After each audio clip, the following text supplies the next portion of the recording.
See this shoe? We're going to just leave it right here. It becomes part of our story, but not quite yet. Those of you all who were here last week may remember that the sermon took place not just here in this sanctuary, but out on the edge of town, in the land of Moab, where our hero Naomi convinced one of her daughters-in-law to go back home. Go back home to Moab, where she'd come from. But where the other daughter-in-law, Ruth, chose to follow Naomi and her journey back to Judah, Bethlehem, to be precise. We're going to be hearing a little more about that little town of Bethlehem in the next few weeks, I have a feeling. But remember the house rule: no Christmas music until after Thanksgiving. Last week was all about Naomi and all the rest of us who bear her spirit, knowing that sometimes it is time to leave, sometimes it's time to go. And last week was also about the ancient art of following. Following those we love and respect, even when that following becomes difficult. This week is kind of about this shoe, but not just yet. This week, the two women, Naomi and her daughter-in-law Ruth, have successfully made the journey back to Bethlehem. They've arrived in the land, and they've come upon the house where Naomi used to live, belonged to her husband. But I'm thinking that their return to Naomi's home might be a little like the return of Scarlett O'Hara to Tara at the end of Gone with the Wind, or maybe like the return to home for those brave people who live in Paradise, California, returning to homes that have been leveled and scorched. It was a famine in Bethlehem, not a fire, but the effect was the same. The place wasn't anything like what it used to be, or what it was like when they left. Decimated, leveled. And I can just imagine Naomi with Ruth by her side thinking, okay, we've made this long journey and here we are. Now what are we supposed to do? See this shoe, it enters our story, but not just yet. Enter Boaz, an Old Testament figure who does not have a ton of children named after him, like others, like Jacob or Joshua, but who plays a large part in the story of the people of God. Boaz. Boaz has four things going for him. First, he's rich. He's rich in land, he's rich in servants, and that's a good thing. Second, we are led to believe that he was handsome. Maybe not contestant on The Bachelor handsome, but desirable in an ancient Middle Eastern way. Third, Boaz was upright. His name means strong and serious, we are told. And fourth, he was a distant kinsman of Naomi's husband, a relative by marriage of Naomi. And all of these things made Boaz the perfect person for Ruth to find, to follow, and then if things just happen to pan out the right way, to marry, which is exactly what happened. One way to read the sequence of events that led to Ruth and Boaz getting married, as Ian read for us, is to think that everything just so happened to fall the right way, coincidentally, or maybe by the will of God. Another way to look at this story, though, is to imagine Naomi and her daughter-in-law Ruth having just survived this trip back to Bethlehem, deciding that they were not to be denied. They were survivors and they were going to make a way. They perhaps cooked up a plot and decided that Boaz was going to be Ruth's husband. He just hasn't found out yet. I get the feeling from reading this story that the women, Naomi and Ruth, were the ones calling the shots. But either way, in a nutshell, here's what happened that drew Ruth toward Boaz. And it will involve this shoe, but not quite yet.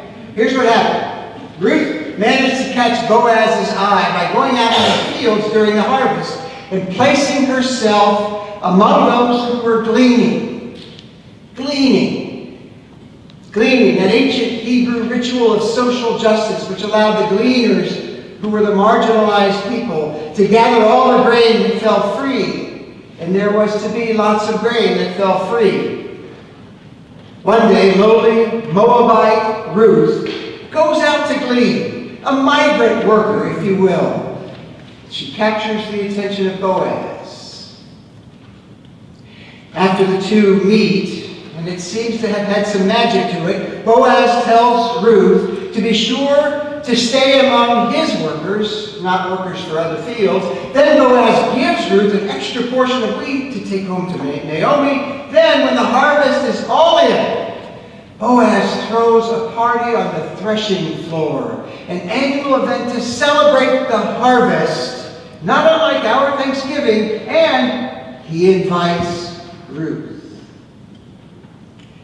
So in the wee hours of the morning of that party, Boaz falls asleep after having his fill of food and drink, and then Ruth, upon the careful instructions of her mother-in-law Naomi, finds Boaz on the threshing floor, sound asleep, and lies down next to his feet, so that when Boaz wakes up, he finds Ruth at his feet.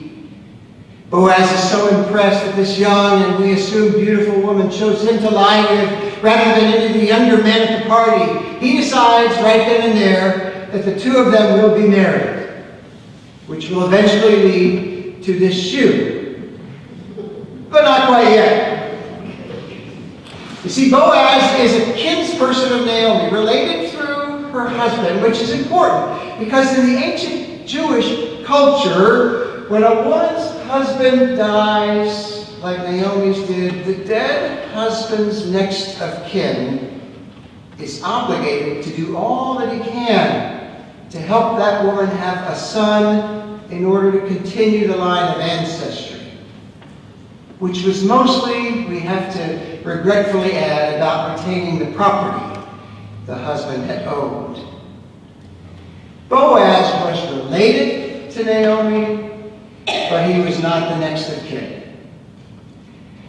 So, in order for Boaz to marry Ruth with honor and live up to his name, and therefore basically inherit Naomi in the deal, he had to find Naomi's next of kin and ask his permission. Okay. That's the way for it to happen honorably. So Boaz does this. He finds Naomi's next of kin and asks him, hey, do you want Naomi's land? You are the next of kin to her husband, so you are entitled to her land. Naomi's next of kin, who for some reason is never named, says, sure, I could always use some more land. And then Boaz, ever the salesperson, says, oh, there's one more thing. If you take Naomi's land, you do remember that you have to take Naomi too. And the next of kin says, yeah, I understand that. I'm well versed in the law. And then Boaz says, oh, just one more thing. Naomi has a daughter-in-law, and she's not Jewish. She's a Moabite. Are you still in?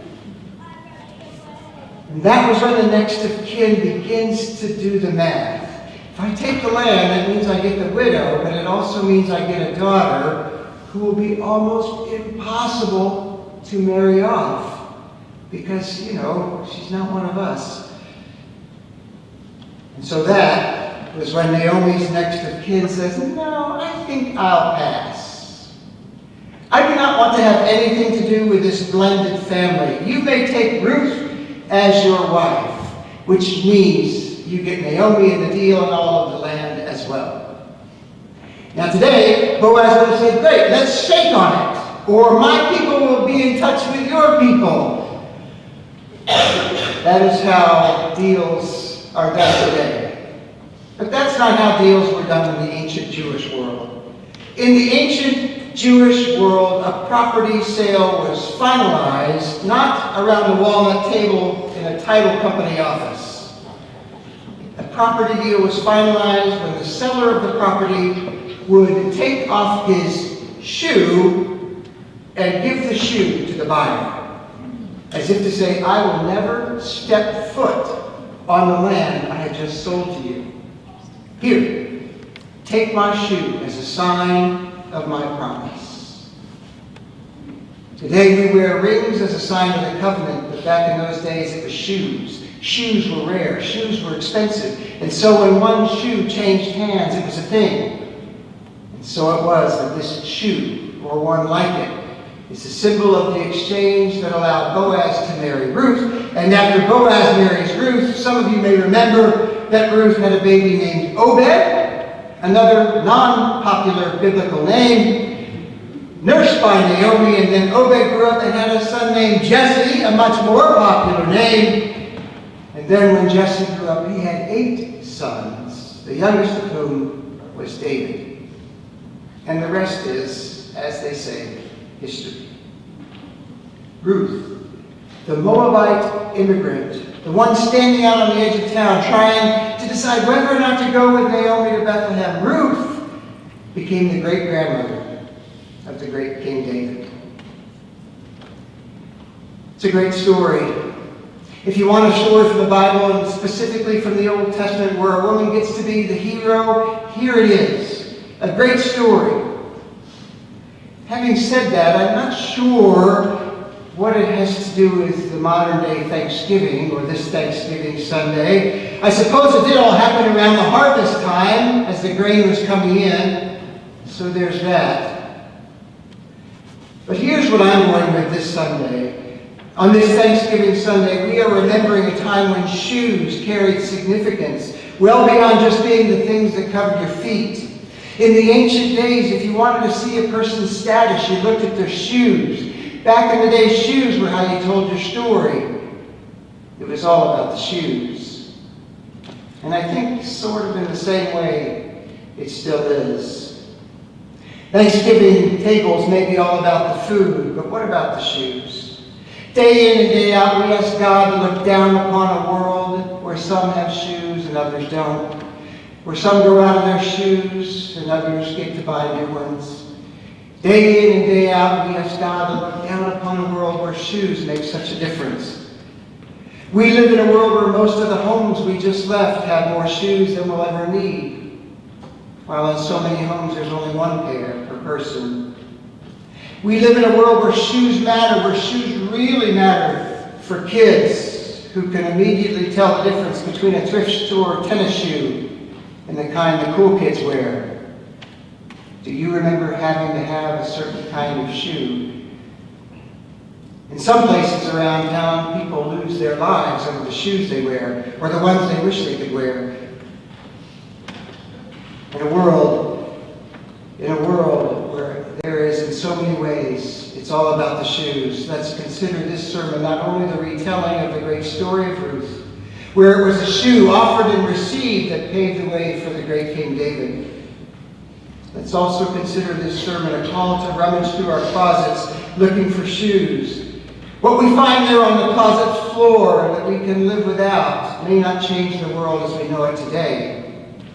But we might just find some shoes that will make a good impression in a job interview. Some shoes that will make a kid walk into the gym with a bounce in the step. Some shoes that will keep someone's feet warm at the bus stop when that bus is late again, as it so often is. Maybe even some shoes that will make for a very Merry Christmas. I don't suppose that any of you will be willing this year to make as the centerpiece of your Thanksgiving feast a shoe. But maybe you could put a pair by the door, bring them back next week, and let them be a sign of your love and your covenant for people like Ruth. People who are far too easy to not see.